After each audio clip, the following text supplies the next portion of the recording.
নমস্কাৰ ছাত্ৰ ছাত্ৰীসকল ই কক্সালে স্বাগতম জনাই মই জ্যোতি দাসে আৰম্ভ কৰিব লৈছো আজিৰ পাঠ আজি আমি পঢ়িব ওলাইছো সপ্তম শ্ৰেণীৰ সমাজ বিচিত্ৰাৰ দ্বিতীয়টি পাঠ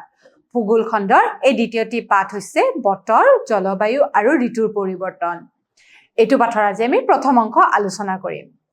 ছাত্ৰ ছাত্ৰীসকল বতৰ মানে কি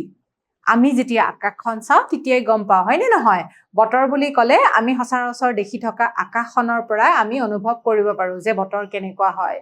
বতৰ কেতিয়াবা আমাৰ বহুত গৰম হ'ব পাৰে হয়নে নহয় ফৰকাল হ'ব পাৰে ডাৱৰীয়া হ'ব পাৰে বা বৰষুণ দি থাকিব পাৰে সেইদৰে আমি বতৰৰ বিষয়ে গম পাওঁ ঠিক আছে এতিয়া বতৰ বুলি ক'লে আমাৰ ইয়াতে চাৰিখন চিত্ৰ দিয়া আছে ভাগ ভাগকৈ ঠিক আছে এই বতৰখিনি আমি এনেকৈ গম পাব পাৰো যে এইখনত আমাৰ কি হৈছে এইখনত আমাৰ দেখা গৈছে যে বহুত সূৰ্যৰ ৰশ্মি পৰি আছে গৰম আছে গতিকে বতৰ গৰম হয় তাৰ পিছত আমি কি দেখা পাইছো চোৱাচোন ইয়াতে বতৰ গৰমো নহয় ঠাণ্ডাও নহয় ফৰকাল হৈ আছে আমি গোটেই আকাশখন বৰ ধুনীয়াকৈ দেখা পাই আছো ঠিক আছে তাৰ পিছৰখন হৈছে ডাৱৰবিলাক কলা হৈ আছে তাৰ মানে কি হৈছে ইয়াতে বৰষুণ দিব পাৰে বা গুমা হৈ থাকিব পাৰে সেই কাৰণে এই বতৰটোক এনেকুৱা লাগিছে যে ডাৱৰীয়া হৈ আছে ঠিক আছে আৰু শেষৰখনত আমি কি দেখা পাইছো কোৱাচোন শেষৰখনত আমি দেখা পাইছো যে বৰষুণ দি আছে ঠিক আছে এনেকুৱা ধৰণৰ বতৰ আমি সচৰাচৰ দেখা পাই থাকো হয়নে নহয় এতিয়া ছাত্ৰ ছাত্ৰীসকল আকাশ সদায় একেই নাথাকে কেতিয়াবা কি হয় উজ্জ্বল ৰ'দেৰে পৰিষ্কাৰ হৈ থাকিব পাৰে আৰু কেতিয়াবা ডাৱৰে আবৃত হৈ থাকিব পাৰে হয়নে নহয় এতিয়া বায়ুমণ্ডলৰ এই অৱস্থাবোৰকে কি বুলি কোৱা হয় বতৰ বুলি কয় এতিয়া বায়ুমণ্ডলৰ যেতিয়া এই অৱস্থাখিনি আমি দেখা পাওঁ সেই অৱস্থাকে কি বুলি কয় বতৰ বুলি কয় তোমালোকে আগৰ পাঠত গমেই পাইছিলা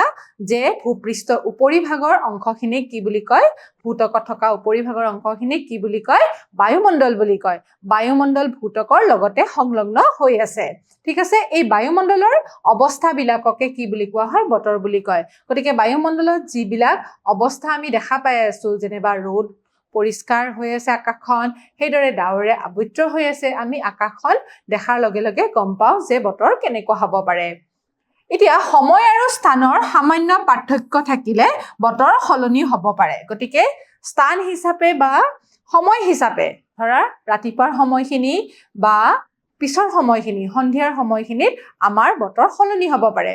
পুৱা আমাৰ বতৰ কি হ'ব পাৰে যদি ফৰকাল বতৰ হয় হয়তো ৰাতিপুৱা টাইমত ইমান বেছি সূৰ্যৰ ৰশ্মি নাথাকিব পাৰে আকৌ দিনৰ ভাগত ফৰকাল হ'ব পাৰে আকৌ সন্ধিয়া টাইমত আমাৰ হয়তো ডাৱৰীয়াও হ'ব পাৰে হয়নে নহয় গতিকে আমাৰ সময় সলনি হোৱাৰ লগে লগে বতৰো সলনি হ'ব পাৰে স্থানভেদেও আমাৰ বতৰ সলনি কৰিব পাৰে ধৰা আজি অসমত বতৰ বেলেগ হ'ব পাৰে ঠিক সেইদৰে মৰুভূমি অঞ্চলত ইয়াৰ বতৰ বেলেগ হ'ব পাৰে ঠিক আছে গতিকে এই সময় আৰু স্থানৰ পাৰ্থক্যৰ জৰিয়তেও আমি বতৰ বেলেগ বেলেগ পাব পাৰো ঠিক আছে এতিয়া ইয়াতে আমাৰ চিত্ৰ কেইখনমান দিয়া হৈছে চোৱাচোন এইখন হৈছে ৰদালি বতৰ ইয়াতে ৰ'দ পৰি আছে সেইকাৰণে এখন ৰদালি বতৰ বুলি কোৱা হৈছে তাৰপিছত এইখন হৈছে ডাৱৰীয়া বতৰ একেখিনি ঠাইতে আমাৰ বিভিন্ন ধৰণৰ বতৰ দেখুওৱা হৈছে ডাৱৰীয়া বতৰ একেবাৰে আমাৰ ডাৱৰখিনি কি হৈ আছে কলা ডাৱৰ হৈ আছে হয়নে নহয়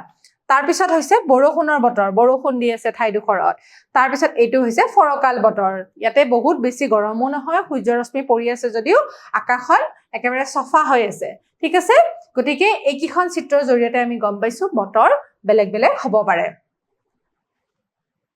এতিয়া এই বতৰৰ উপাদান বুলি ক'লে আমি চাৰিটা আমাৰ উপাদান আছে যিকেইটা উপাদানৰ জৰিয়তে বতৰ সলনি হ'ব পাৰে ঠিক আছে সেইকেইটা হৈছে বায়ুৰ উষ্ণতা বায়ুৰ চাপ জলীয় বাষ্প আৰু বতাহ গতিকে এই চাৰিটা উপাদানে বতৰ সলনি কৰিব পাৰে আজি আমি বায়ুৰ উষ্ণতা আৰু বায়ুৰ চাপৰ বিষয়ে আলোচনা কৰিম ঠিক আছে এতিয়া বতৰৰ যিকেইটা উপাদান আছে এই উপাদানসমূহৰ জৰিয়তে কি কৰিব পাৰে জানানে বতৰ বিজ্ঞান কেন্দ্ৰসমূহে এই উপাদানসমূহৰ তথ্য ব্যৱহাৰ কৰি কি কৰিব পাৰে বতৰৰ পূৰ্বাভাস দিব পাৰে মানে আমাৰ আগন্তুক যিখিনি সময় আহি আছে সেই সময়খিনিত কেনেকুৱা হ'ব পাৰে বতৰ আজিকালিতো মোবাইলতে ধৰিব পাৰি যে অহা 7 দিনলৈকে বা এক মাহলৈকে বতৰ কেনেকুৱা হৈ থাকিব পাৰে কাইলৈ দিনটোত বতৰ ফৰকাল হ'ব নে বৰষুণ দিব সেয়া আমি মোবাইলৰ জৰিয়তে গমে পাব পাৰো এই মোবাইলত যে আমি গম পাইছো কিদৰে গম পাওঁ এই কিছুমান বতৰ বিজ্ঞান কেন্দ্ৰ আছে এই কেন্দ্ৰসমূহৰ জৰিয়তে কিছুমান অনুসন্ধান কৰাৰ ফলত গৱেষণা কৰাৰ ফলত কি হয় এই বতৰৰ আগজাননী দিব পাৰে ঠিক আছে জলবায়ু অনুসন্ধান আৰু সেৱা কেন্দ্ৰ ক'ত আছে আমাৰ ভাৰতত পুনেত আছে পুনে মহাৰাষ্ট্ৰ আমাৰ ৰাজ্যখনত আছে ঠিক আছে গতিকে ছাত্ৰ ছাত্ৰীসকল এই জলবায়ু অনুসন্ধান সেৱা কেন্দ্ৰই কি কৰিব পাৰে বতৰৰ আগজাননী দিব পাৰে ধৰা ধুমুহা বতাহ আহিব বা বতৰ কেনেকুৱা হ'ব পাৰে সেই আগজাননী বতৰৰ কোনে দিব পাৰে বতৰ বিজ্ঞান কেন্দ্ৰসমূহ গতিকে অনুসন্ধান আৰু সেৱা কেন্দ্ৰ ক'ত আছে ভাৰতৰ পুনেত আছে আৰু অসমৰ আঞ্চলিক বতৰৰ বিজ্ঞান কেন্দ্ৰ ক'ত আছে বৰঝাৰত আছে ঠিক আছে গতিকে গুৱাহাটীৰ বৰঝাৰত এই আঞ্চলিক বতৰ বিজ্ঞানৰ কেন্দ্ৰ আছে ঠিক আছে এতিয়া আমি বায়ুৰ উষ্ণতা উপাদানটো বুজিবলৈ চেষ্টা কৰো আহা বায়ুমণ্ডলৰ তাপ বা ঠাণ্ডা পৰিমাপকে উষ্ণতা বোলে ঠিক আছে গতিকে বায়ুৰ উষ্ণতা হৈছে টেম্পাৰেচাৰ ঠিক আছে টেম্পাৰেচাৰটো কাক বুজায় যে বায়ুমণ্ডলৰ ঠাণ্ডা বা তাপ পৰিমাপকে উষ্ণতা বুলি কয় এতিয়া সূৰ্যই হৈছে প্ৰধান বায়ুমণ্ডলৰ উষ্ণতাৰ মূল উৎস গতিকে বায়ুৰ উষ্ণতাৰ মূল উৎস কি হয় সূৰ্যৰ জৰিয়তে বায়ুৰ উষ্ণতা বৃদ্ধি বা হ্ৰাস পায় পৃথিৱীৰ পৃষ্ঠত খুন্দা মৰা সূৰ্যৰ ৰশ্মিক আতপন বোলা হয় গতিকে ছাত্ৰ ছাত্ৰীসকল পৃথিৱীৰ পৃষ্ঠত খুন্দা মৰা সূৰ্যৰ ৰশ্মিক কি বুলি কোৱা হয় আতপন বোলা হয় এতিয়া পৃথিৱীৰ পৃষ্ঠভাগ গৰম হোৱাৰ লগে লগে যেতিয়া সূৰ্যৰ ৰশ্মি পৰে তেতিয়া পৃথিৱীৰ পৃষ্ঠভাগ গৰম হয় হয়নে নহয় গৰম হোৱাৰ লগে লগে কি হয় বায়ুৰ উষ্ণতা বৃদ্ধি পায় গতিকে আমি বুজিব লাগিব যে পৃথিৱীৰ পৃষ্ঠভাগ যেতিয়া গৰম হয় তেতিয়া কি হয় ইয়াৰ টেম্পাৰেচাৰো বৃদ্ধি পায় হয়নে নহয় পৃথিৱীৰ গাতে লাগি থকা বায়ুমণ্ডলৰ স্তৰত ধূলিকণা জলীয় বাষ্প বেছি পৰিমাণৰ থাকে গতিকে পৃথিৱীৰ গাতে তোমালোকক কৈছিলোৱে যে ভূতকত বায়ুমণ্ডল স্তৰটো আছে বায়ুমণ্ডল স্তৰতে কি হ'ব পাৰে পৃথিৱীৰ গাত যেতিয়া বায়ুমণ্ডল স্তৰটো লাগি আছে তাতে কি আছে আমাৰ ধূলিকণা আছে আৰু জলীয় বাষ্প আছে ঠিক আছে গতিকে ধূলিকণা জলীয় বাষ্প বেছি পৰিমাণৰ থাকে সেই কাৰণে এই ধূলি আৰু জলীয় বাষ্পই কি কৰে সূৰ্যৰ তাপ আবদ্ধ কৰি ধৰি ৰাখিব পাৰে যেতিয়া সূৰ্যৰ ৰশ্মি পৃথিৱীৰ পৃষ্ঠৰ ওপৰত পৰে এই ধূলি আৰু জলীয় বাষ্পই ইহঁতক আবদ্ধ কৰি ৰাখে ঠিক আছে সূৰ্যৰ ৰশ্মিক আবদ্ধ কৰি ৰাখে গতিকে পৃথিৱীৰ পৃষ্ঠৰ লগত সংলগ্ন স্তৰটোৱে বায়ুমণ্ডলৰ উষ্ণতা অধিক হয় যিহেতু এই বায়ুমণ্ডলে পৃথিৱীলৈ আহা সূৰ্যৰ ৰশ্মিক আবদ্ধ কৰি ৰাখে সেই কাৰণে বায়ুমণ্ডলৰ স্তৰটোৰ উষ্ণতা সকলোতকৈ বেছি হয় ঠিক আছে কোনো ঠাইৰ অৱস্থানে ইয়াৰ বায়ুৰ উষ্ণতা প্ৰভাৱ পেলায় গতিকে ছাত্ৰ ছাত্ৰীসকল বায়ুৰ উষ্ণতা স্থানৰ হিচাপতো প্ৰভাৱ পেলোৱা দেখা গৈছে মৰুভূমি অঞ্চলত বায়ুৰ উষ্ণতা বেছি হ'ব পাৰে আনহাতে যিবিলাক আমাৰ পাহাৰ পৰ্বত আছে তাতে বায়ুৰ উষ্ণতা কম হ'ব পাৰে ঠিক আছে সূৰ্যৰ ৰশ্মি পোনে পোনে বিষুৱ ৰেখাৰ ওপৰত পৰে আৰু মেৰুৰ ফালে হেলনীয়া হয় গতিকে এই সূৰ্যৰ ৰশ্মি আমাৰ পৃথিৱীৰ পৃষ্ঠত কিদৰে পৰে তাৰে আমি এটা চিত্ৰৰ জৰিয়তে বুজিবলৈ চেষ্টা কৰো আহা সূৰ্যই যেতিয়া আমাৰ পৃথিৱীৰ ওপৰত পৰে তেতিয়া সূৰ্যৰ ৰশ্মি পৰে তেতিয়া এই অঞ্চলখিনিত চিধাকৈ পৰে হয়নে নহয় পোনে পোনে পৰে বিষুৱ ৰেখাৰ অঞ্চলখিনিত চিধাকৈ পৰে ঠিক সেইদৰে এইফালে এইখিনি অংশত কি হয় অলপ হেলনীয়াকৈ পৰে যিমানে এইফালে আহিব উত্তৰৰ ফালে দক্ষিণৰ ফালে যাব সিমানে হেলনীয়া হৈ যাব ঠিক আছে আনহাতে বিষুৱীয় অঞ্চলখিনি মানে বিষুৱ ৰেখাৰ কাষৰ মাজৰ অঞ্চলখিনিত সূৰ্যৰ ৰশ্মি পোনে পোনে পৰে ঠিক আছে আমি সূৰ্যৰ ৰশ্মি কিদৰে পৃথিৱীত পৰে সেয়া আমি বুজিলো এতিয়া চোৱাচোন বিষুৱীয় অঞ্চলত বায়ুমণ্ডলৰ উষ্ণতা বেছি আৰু মেৰুৰ ফালে কমি যায় গতিকে আমি চিত্ৰৰ সহায়ত বুজিছোৱে যেতিয়া বিষুৱীয় অঞ্চল পায় তেতিয়া তাতে সূৰ্যৰ ৰশ্মি বেছি হয় আৰু তাতে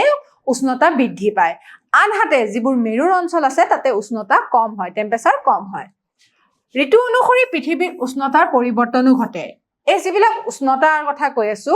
ঋতু অনুসৰি পৃথিৱীৰ উষ্ণতাৰ পৰিৱৰ্তন ঘটে ঋতু আমাৰ সলনি হৈ থাকে হয়নে নহয় গ্ৰীষ্ম আহে বৰ্ষা আহে শৰৎ আহে হেমন্ত আহে এইদৰে ঋতু অনুসৰি পৃথিৱীৰ উষ্ণতাৰো পৰিৱৰ্তন হয় ধৰা গ্ৰীষ্মকালত উষ্ণতা বৃদ্ধি পায় শীতকালত উষ্ণতা কম পায় চেলচিয়াছ হৈছে উষ্ণতা জুখিব পৰা স্কেল গতিকে চেলচিয়াছৰ কথা তোমালোকে জানাই যেতিয়া আমাৰ গৰম হয় তেতিয়া আমি কওঁ নহয় ৩৫ ডিগ্ৰী চেলচিয়াছ ৩৭ ডিগ্ৰী চেলচিয়াছ আকৌ ঠাণ্ডা দিনত ১৫ ডিগ্ৰী চেলচিয়াছ ঠিক আছে গতিকে ছাত্ৰ ছাত্ৰীসকল যিমানে উষ্ণতা বৃদ্ধি হ'ব সিমানে যিটো আমাৰ সংখ্যা থাকিব ১ ২ ৩ ৪ সংখ্যাৰ মানটো বাঢ়ি যাব বৃদ্ধি হ'ব আনহাতে ঠাণ্ডা হ'লে ই সংখ্যাটো আমাৰ কমি যাব ঠিক আছে আৰু কেতিয়াবা ই মাইনাছলৈও যায় ঠিক আছে -2 ডিগ্ৰী 1 ডিগ্ৰী হেনেকেও যাব পাৰে 1 ডিগ্ৰী সেলসিয়াস ঠিক আছে বুজি পাইছা নিশ্চয় তোমালোকে উষ্ণতাৰ পাৰ্থক্যৰ ওপৰত ভিত্তি কৰি পৃথিৱীক তিনটা মণ্ডলত ভাগ কৰা হৈছে গতিকে ছাত্ৰ-ছাত্ৰীসকল উষ্ণতাৰ পাৰ্থক্যৰ ওপৰত ভিত্তি কৰি পৃথিৱীক তিনটা মণ্ডলত ভাগ কৰা হৈছে এইকেইটা কি বুলি কয় তাপমণ্ডল বুলি কয় গতিকে ছাত্ৰ-ছাত্ৰীসকল এই তাপমণ্ডলক আমাক কেইটা ভাগত ভাগ কৰিছে তিনটা ভাগত নাতিশীতোষ্ণ মণ্ডল গ্ৰীষ্মমণ্ডল আৰু শীতমণ্ডল গতিকে গ্ৰীষ্মমণ্ডল আমাৰ হৈছে বিষুৱীয় অঞ্চলৰ কাষৰ অঞ্চলখিনি কি বুলি কয় উত্তৰ দক্ষিণ ফালে আছে দুইটাই গতিকে এইখিনি কয় গ্ৰীষ্মমণ্ডল তাৰ ওপৰৰখিনি কয় নাতিশীতোষ্ণ মণ্ডল এইফালেও আছে উত্তৰ গোলাৰ্ধতো আছে দক্ষিণ গোলাৰ্ধতো আছে সেয়া হৈছে নাতিশীতোষ্ণ মণ্ডল ইয়াতে গৰম ঠাণ্ডা দুইটাই সমান হয় ঠিক আছে এনেকুৱা নহয় বহুত বেছি গৰম এনেকুৱা নহয় বেছি ঠাণ্ডা ঠিক আছে আৰু এয়া হৈছে শীতমণ্ডল সুমেৰু আৰু কুমেৰু বৃত্তত সেইখিনি হৈছে শীতমণ্ডল ঠিক আছে এই শীতমণ্ডলত আকৌ কি হয় পানী বৰফ আকাৰত থাকে তোমালোকে জানাই গতিকে আমি এতিয়া ভাৰতবৰ্ষখন কোনটো অঞ্চলত আছে তোমালোকে ক'ব পাৰিবানে মই যদি কওঁ আমাৰ ভাৰতবৰ্ষখন এইখিনি জেগাত আছে ঠিক আছে এইখিনি জেগাত আছে বুলি যদি কওঁ তোমালোকক তেনেহলে তোমালোকে ক'ব পাৰিবানে এইখিনি জেগাত আছে বুলি যদি কওঁ আমি তেনেহলে কোন অঞ্চলত হ'ব উত্তৰ গোলাৰ্ধত আছে আমাৰ ভাৰতবৰ্ষ গতিকে এইখিনি হৈছে নাতিশীতোষ্ণ মণ্ডল গতিকে ভাৰতবৰ্ষত নাতিশীতোষ্ণ মণ্ডলত পৰে ঠিক আছে এতিয়া গ্ৰীষ্মমণ্ডল অঞ্চলৰ বিষয়ে গম পাইছিলো আমি তাৰ পিছত সেইখিনি হৈছে বিষুৱীয় অঞ্চল নাতিশীতোষ্ণ মণ্ডল হৈছে মধ্যমীয়া উষ্ণতা অঞ্চল আৰু শীতমণ্ডল দুটা হৈছে মেৰু অঞ্চল ঠিক আছে গতিকে ছাত্ৰ-ছাত্ৰীসকল আমি গম পালো যে তাপমণ্ডলখিনি আমাৰ এইদৰে তিনটা ভাগত ভাগ কৰিব পাৰি শীতমণ্ডল নাতিশীতোষ্ণ মণ্ডল আৰু গ্ৰীষ্মমণ্ডল ঠিক আছে গ্ৰীষ্মমণ্ডলত সকলোতকৈ বেছি গৰম হয় এতিয়া আমি বায়ুৰ চাপৰ বিষয়ে অলপমান চাওঁ আহা বায়ুৰ চাপ কিদৰে সৃষ্টি হৈছে সেয়া আমি বুজিবলৈ চেষ্টা কৰো আহা বায়ুৰ চাপ হৈছে বায়ু হৈছে গেছীয় পদাৰ্থৰ গঠন হয়নে নহয় ই গেছীয় পদাৰ্থৰ গঠন আমি ইয়াক দেখা নাপাওঁ হয়নে নহয় ইয়াৰ কোনো আকাৰ নাই বায়ুৰ আকাৰ আছে জানো নাই কিন্তু ওজন আৰু আয়তন আছে ঠিক আছে ইয়াৰ কিন্তু ওজন আৰু আয়তন আছে ঠিক আছে বায়ুত গেছ জলীয় বাষ্প আৰু ধূলিৰ কণা থাকে গতিকে বায়ুমণ্ডলৰ বায়ুত আমাৰ কি থাকে জলীয় বাষ্প ধূলি কণা আৰু গেছ থাকে ঠিক আছে অক্সিজেন নাইট্ৰজেন সেইবিলাক গেছ থাকে মধ্যাকৰ্ষণ শক্তিয়ে বায়ুমণ্ডলত ভূপৃষ্ঠত চাপ সৃষ্টি কৰে যাক বায়ুৰ চাপ বোলে গতিকে যেতিয়া বায়ুমণ্ডলত থকা বায়ুবিলাকে গেছ জলীয় বাষ্প আৰু ধূলি কণাই মধ্যাকৰ্ষণ শক্তিৰ জৰিয়তে আমাৰ মধ্যাকৰ্ষণ শক্তিয়ে কি কৰে মাটিলে টানি থাকে হয়নে নহয় শক্তিৰ কাৰণে ভূপৃষ্ঠত চাপ সৃষ্টি কৰে এটা চাপৰ সৃষ্টি কৰে বায়ুৰ চাপ জুখিবলৈ বেৰোমিটাৰ ব্যৱহাৰ কৰা হয় গতিকে ছাত্ৰ-ছাত্ৰীসকল এই বেৰোমিটাৰ ব্যৱহাৰ কৰা হয় এটো হৈছে বেৰোমিটাৰ ঠিক আছে এতিয়া আমি বায়ুৰ চাপটো বুজিবলৈ চেষ্টা কৰো হা চিত্ৰৰ জৰিয়তে বায়ুৰ চাপত চোৱাচোন সূৰ্যৰ ৰশ্মিৰ কাৰণে উষ্ণ বায়ু তললৈ নামি আহিছে আৰু নিম্ন চাপটো ওপৰলৈ গৈ আছে ঠিক আছে এয়া হৈছে বায়ুৰ চাপ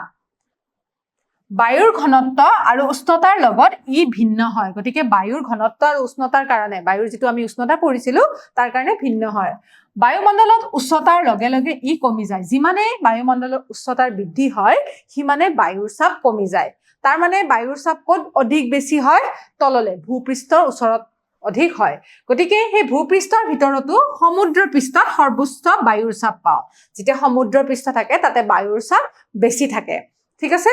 উষ্ণতা বৃদ্ধিৰ লগে লগে ই কমি যায় যিমানে উষ্ণতা বাঢ়িব বৃদ্ধি হ'ব বায়ুৰ উষ্ণতা বাঢ়িব হি কমি যাব বায়ুৰ চাপ কমি যায় আনহাতে উষ্ণতা হ্ৰাসৰ লগে লগে ই বৃদ্ধি পায় ঠিক আছে গতিকে হ্ৰাস হোৱাৰ লগে লগে আকৌ ই বৃদ্ধি পায় গতিকে দুইটা উলুটা পুলুটাকৈ হ'ব উষ্ণতা যদি বৃদ্ধি হৈছে ই কমি যাব বায়ুৰ চাপ কমি যাব আনহাতে উষ্ণতা যেতিয়া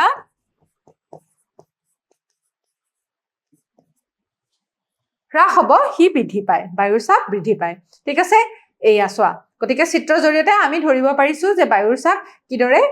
বৃদ্ধি পায় আৰু হ্ৰাস পায় ঠিক আছে চাপৰ পাৰ্থক্যৰ বাবে বতাহৰ দৰে বায়ু এঠাইৰ পৰা আন ঠাইলৈ গতি কৰে গতিকে বায়ুৰ চাপৰ পাৰ্থক্যৰ কাৰণে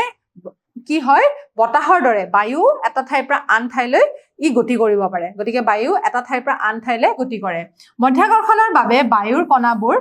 তললৈ গতি কৰে যাৰ ফলত উচ্চ চাপৰ সৃষ্টি হয় যেতিয়া মধ্যাকৰ্ষণ শক্তিৰ বাবে বায়ুৰ কণাবোৰ তললৈ গতি কৰে তেতিয়া কি হয় যাৰ ফলত উচ্চ চাপৰ সৃষ্টি হয় বিষুৱ ৰেখাৰ বায়ুমণ্ডলত অধিক উষ্ণ আৰু ইয়াৰ চাপ কম হয় গতিকে বায়ুমণ্ডলৰ উষ্ণতা সকলোতকৈ বেছি ক'ত হয় গ্ৰীষ্মমণ্ডলত হয় আনহাতে বায়ুৰ চাপ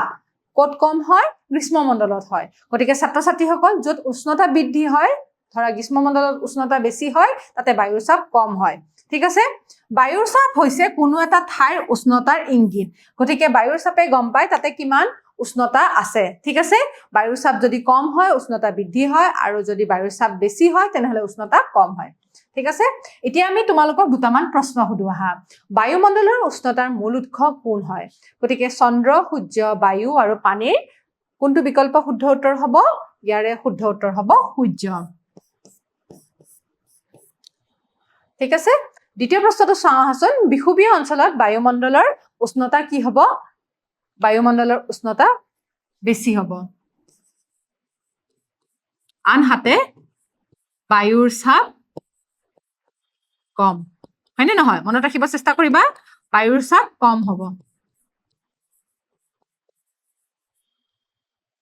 3 নম্বৰ প্ৰশ্নটো চাচোন সমুদ্ৰ পৃষ্ঠত বায়ুৰ চাপ কম হয় গতিকে ছাত্ৰ ছাত্ৰীসকল ইয়াৰে শুদ্ধ উত্তৰ হ'বনে অশুদ্ধ হ'ব এটো শুদ্ধ নহয় অশুদ্ধ হয় কাৰণ সমুদ্ৰ পৃষ্ঠত বায়ুৰ চাপ কি হয় বেছি হয় অধিক হয় ঠিক আছে গতিকে ছাত্ৰ ছাত্ৰীসকল আজি আমি এই ভিডিঅ'ৰ জৰিয়তে বায়ুৰ উষ্ণতা আৰু চাপৰ বিষয়ে গম পালো অহা ক্লাছত আমি জলীয় বাষ্প আৰু বতাহৰ বিষয়ে আলোচনা কৰিম অহা ক্লাছত লগ পোৱাৰ আশাৰে আজিলৈ সামৰিছো নমস্কাৰ